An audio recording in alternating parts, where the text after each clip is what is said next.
आओ सत्यदेव आओ। ये आप मुझे कहाँ ले आए सेठ जी? देखो, कम की जाए तो उसे बात कहते हैं और ज्यादा की जाए उसे बकवास कहते हैं। जाहिर है जब 20,000 रुपयों में सत्यदेव मेरे पास बिका है तो मैं उससे गैर कानूनी काम ही करवाऊंगा। और कुछ मत कहिए सेठ जी, आप सारी जिंदगी मुझसे अपनी गुलामी करवाई है, इतनी मेहनत मुशक्कत करवाई है कि मेरा खून सूख जाए, मेरी चमड़ी उधड़ जाए। लेकिन सेठ जी ऐसा काम मत करवाइए जो मेरी आत्मा के खिलाफ हो। सत्यदेव, हमने सुना है कि फैक्ट्री और मोहल्ले के लोग नियत और ईमानदारी के नाम पर तुम्हारी कस्में खाते हैं, तो जाकर कह दो उनको कि झूठा और मक्कार है सत्यदेव, जो खुद को मेरी अमानत और जागीर होने का झांसा देकर 20,000 रुपए ऐट ले गया है। जाओ, लेकिन एक बात याद रखो, फरेब से कमाकर तुमने जिंदगी बचाई है अपने बेटे की। अगर उसका भुगतान नहीं करोगे ना तो एक दिन वही बेटा कानून का दुश्मन बन जाएगा, गैर कानूनी धंधा करेगा।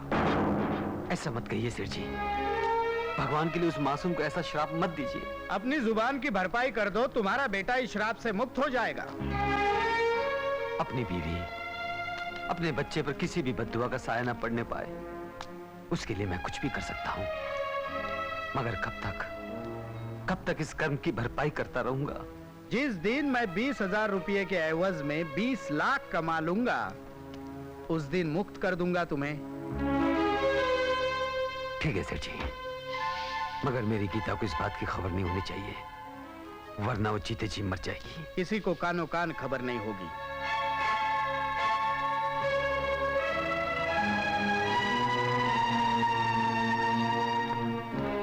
शेषनाग जी, समझ में नहीं आ रहा है कि आप इससे बदला ले रहे हैं या अपने गिरोह में शामिल कर रहे हैं। नहीं शिवा, नहीं।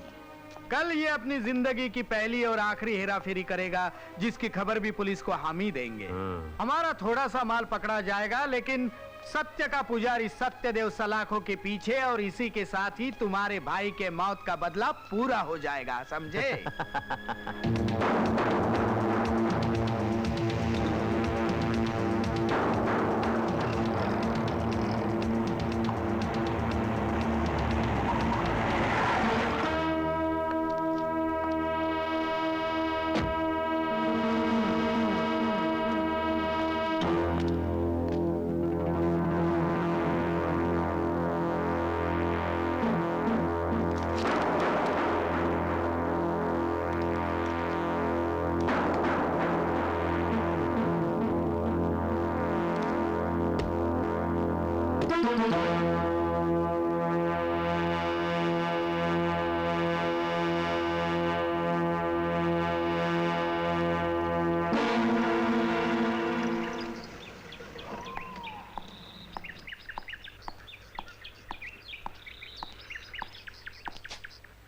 हमें खबर मिली है कि इस गाड़ी में स्मगलिंग का माल है। आपको खबर सही मिली है। आप जानते हैं आप क्या कह रहे हैं? मैं सिर्फ सच बोलता हूं। आप मुझे गिरफ्तार कीजिए, यही मेरा प्रायश्चित है।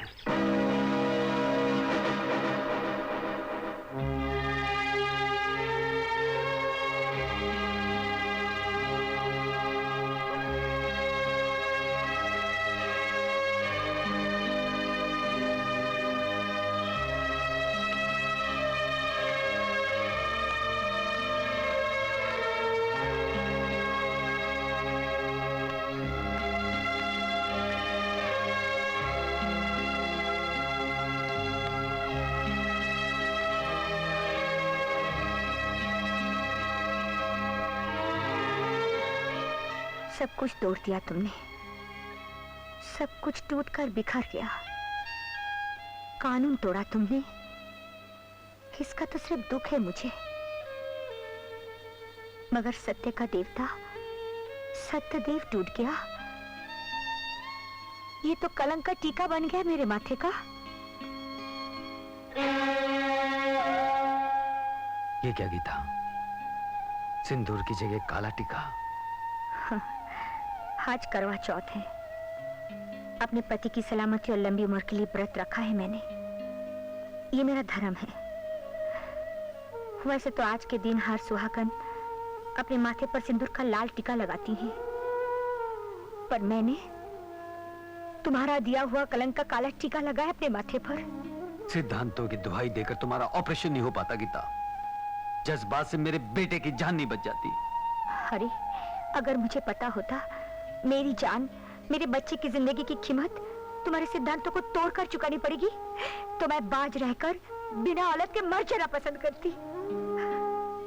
आज पहली और आखिरी बार मैं तुमसे यहाँ मिलने आई हूँ। अगर कमजोर औरत होती तो जिंदगी में तुम्हारे सहारे की जरूरत होती, मगर सत्य जिनका सहारा हो वो कभी बेसहारा हो ही नहीं सकते। बहुत हिम्मत और ताकत है मुझ में, पाल लूंगी अपने बेटों को और जिंदगी भर अपने सत्यदेव का इंतजार करूंगी। और जब तक मेरा सत्यदेव वापस नहीं आता, मैं अपने माथे पर काला टीका ही लगाऊंगी और अपने बच्चों को कभी इस आदमी का नाम नहीं बताऊंगी।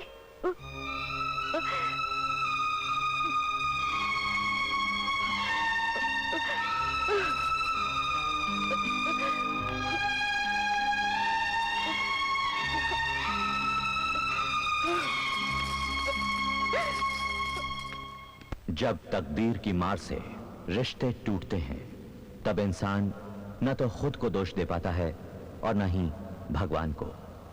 वो एक ऐसा खिलौना बनकर रह जाता है जिसे जिंदगी भर खुद ही देखना पड़ता है अपनी तकदीर का तमाशा। आज सत्यदेव की 7 साल की सजा खत्म हो रही है। आओ सत्यदेव। नमस्ते। देखो सत्यदेव, तुम्हारी सजा पूरी होने से पहले तुम्हें आज रिहा किया जा रहा है। इसकी वजह है तुम्हारा अच्छा चाल चलन। मैं जानता हूं यह सजा तुम्हारे किए की सजा नहीं है, यह तो तुम्हारा प्रायश्चित है। और मुझे पूरा विश्वास है कि आइंदा तुम ऐसा कोई काम नहीं करोगे जिसकी वजह से तुम्हें ये सलाखों की जिंदगी फिर देखनी पड़े।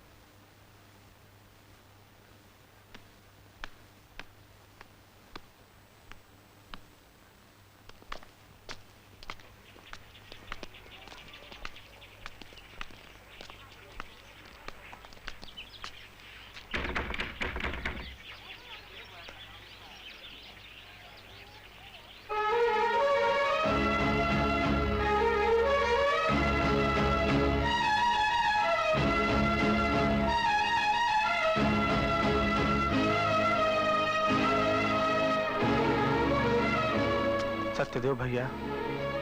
धनीराम, गीता। गीता भाभी तो यहाँ से चली गई भैया। चली गई? कहाँ? कोई नहीं जानता सत्यदेव भैया। जाते जाते सिर्फ इतना कह गई हैं, वो आएंगे जरूर। उनसे इतना कह देना कि गुनाह की परछाई बहुत लंबी होती है। गुनहगार तो सिर्फ जेल की सलाखों के पीछे रहता है, लेकिन उसकी काली छाया घर के आंगन तक पहुंच जाती है। और मैं अपने बच्चों पर वो परछाई कभी नहीं पड़ने दूंगी।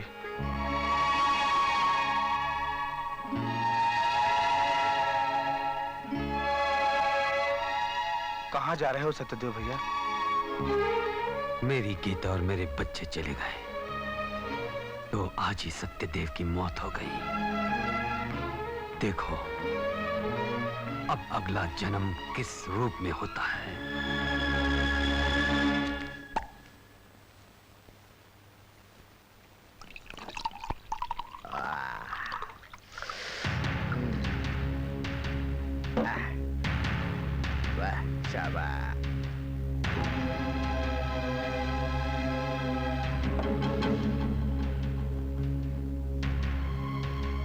तुम?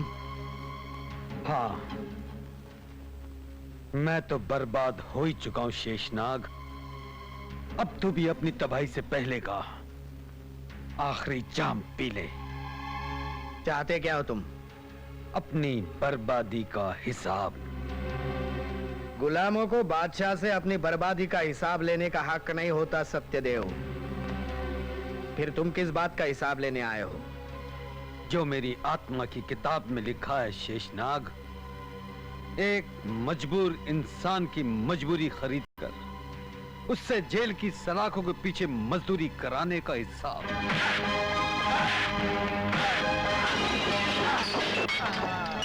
एक बाप को अपने बच्चों से अलग करवाने का हिसाब, मेरी गीता को मुझसे जुदा करवाने का हिसाब।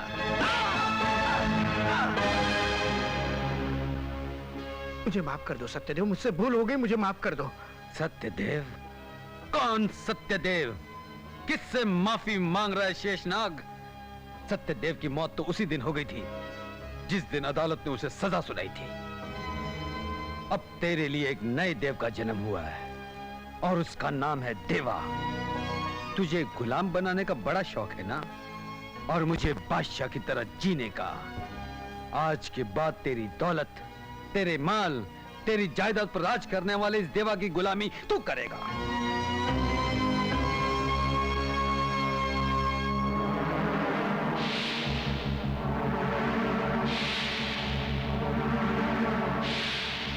मेरी कमाई और मेरे माल पर राज करेगा तू।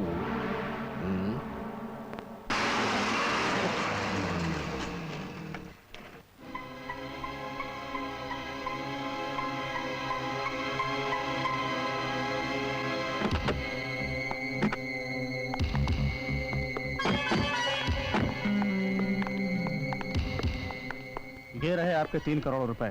और ये रहा आपका माल। इफ यू डोंट माइंड, मैं जरा इसे चेक कर लूं? श्योर।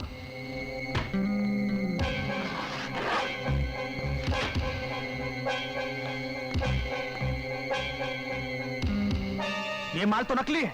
लेकिन ये रिवॉल्वर और गोली दोनों असली हैं।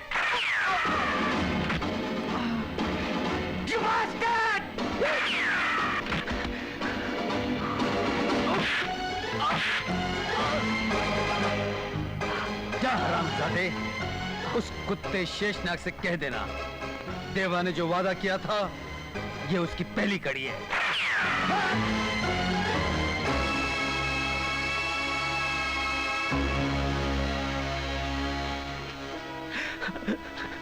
उस कमीने ने मेरे मालिक को मार डाला।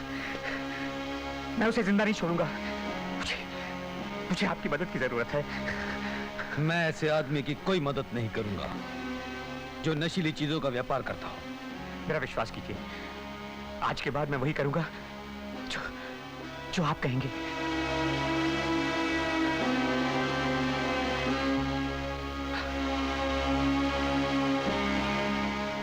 चलो, पहले तुम्हें हॉस्पिटल ले चलता हूं। आओ।